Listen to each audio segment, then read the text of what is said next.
I've spent over $5 million on Meta ads, and in this video, I'll break down the only campaigns you need to be running as an e-commerce brand spending above 5K a month in 2025. So if you're spending above 5K a month and you're an e-commerce brand, then this video will save you a ton of wasted budget. When running Meta ads for your e-commerce brand, less is more. You only need these three things. You need a reliable way to bring in new high-quality visitors at scale, a way to retarget and convert people who've already shown interest in your products, and a simple testing structure to consistently test new creatives and improve future performance. You need a specific campaigns for each of the three necessities, and without the right campaign structure, then you're losing out on so much revenue. Now onto the first campaign. This campaign is your winning top of funnel scaling campaign. This is the exact campaign that brings in new high quality visitors at scale, and this is your bread and butter.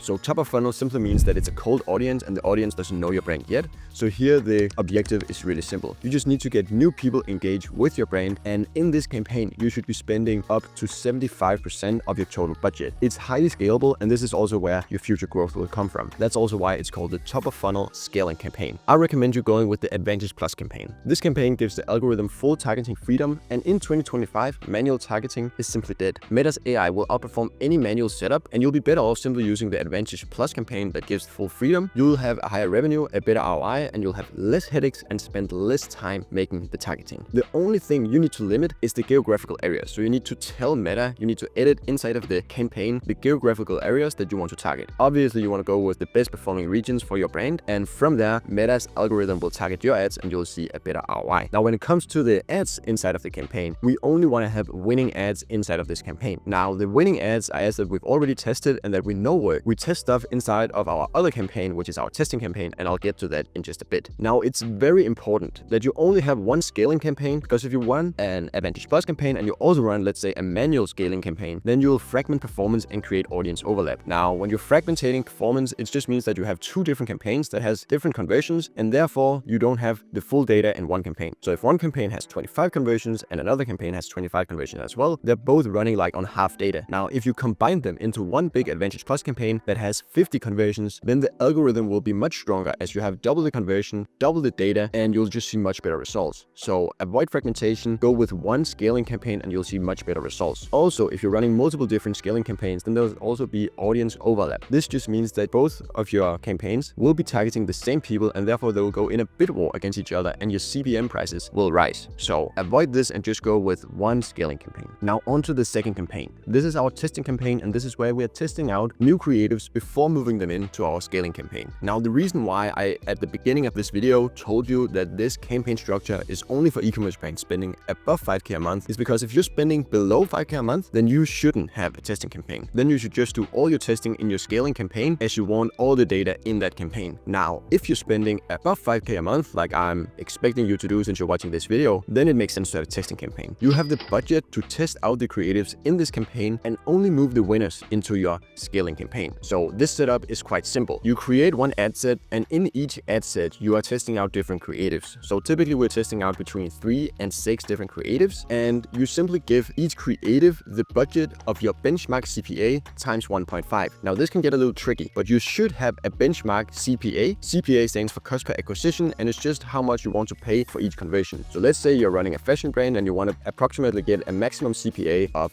30 USD. Then you say 30 times 1.5, that's 45, and that is your budget per creative. So each creative should be spending $45 US, and after spending 45 bucks, then you can look at the creative, you can look at the data, and you can tell whether or not it's a winning creative or a losing creative. Now if it's a losing creative, you turn it off, you note down why is it losing, why do you think it's losing, and then you keep that data and you have that data saved. Now if it's a winning creative, you also pause it, funny enough, and then you copy it over into your winning scaling campaign, and now you have another creative in your winning scaling campaign. This is the exact creative flow that you need in order to scale up your scaling campaign without hitting ad fatigue. Ad fatigue is when people are seeing your ads too many times and it gets boring and doesn't perform anymore. Therefore you need this constant creative flow, and this is exactly what the testing campaign does. Now in the testing campaign, you need to be spending approximately 15% of your total ad spend needs to go into your testing campaign to test out new creatives, new different angles, and this will bring in overall great results. When it comes to targeting, you want to target the top of funnel, your cold audience. You don't want to hit your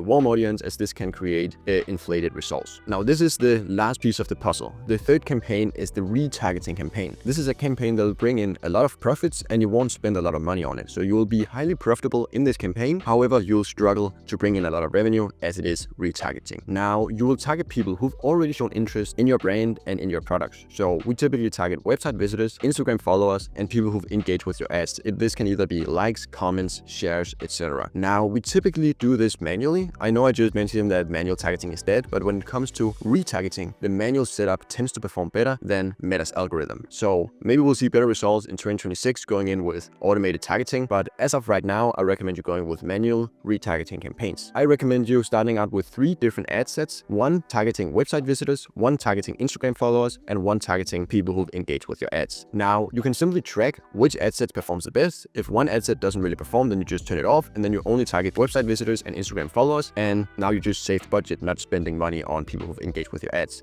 So this is a little hack, divided into each different ad sets, and then you can literally just track what type of retargeting performs, what type of retargeting doesn't perform. Now, aim for frequency around 4. Frequency is simply how many times each person has seen your ads. Now, a frequency of 4 when we are looking on last 7 days. So this tends to be the sweet spot, but you obviously want to test this out. If your frequency is low, then you're leaving revenue on the table, as you should be showing your ad more frequently. Now, if the frequency is too high, you're fatiguing your ads and you're simply wasting budget. So if people are seeing your ads, let's say 8 times a week, then at some point they won't really notice your ads anymore as they're getting so used to them. Typically in your retargeting campaign, we're spending around 10% of the budget, but this is just what we tend to see. If you can get away with spending 25% of your budget here without your profitability going down, then of course that is ideal. Now, we're just used to seeing around 10% being spent in the retargeting campaigns. So here's the full structure if you're spending above 5K a month on Meta ads. First of all, you need your winning top of funnel scaling campaign, spending about 75% of your total budget. Secondly, you have your testing campaign, who brings in a constant flow of new creatives for your winning top of funnel scaling campaign. Here you're spending roughly around 15% of your total budget. And lastly, you have your retargeting profit campaign, spending roughly about 10% of your total budget. And here's just all about the profits, and you will see a lot of profits in your retargeting campaign. Remember, if you're spending under 5K a month, then you should just skip the testing campaign and just do all of your testing inside of your top of funnel scaling campaign. If you want me and my team to help you scale your e-commerce store, then scroll down and book in a free call with me. In the description, you should see a link, you should click it, and from there you can book in a personal one-on-one call with me. Now, if you're more interested in learning about how to run ads yourself and how to scale an e-commerce brand yourself, then you're also more than welcome to use the second link in the description, where you can book in a call with me, where I will teach you how you can scale your e-com store, how you can become an excellent media buyer, etc. I hope you enjoyed the video, and see you in the next one.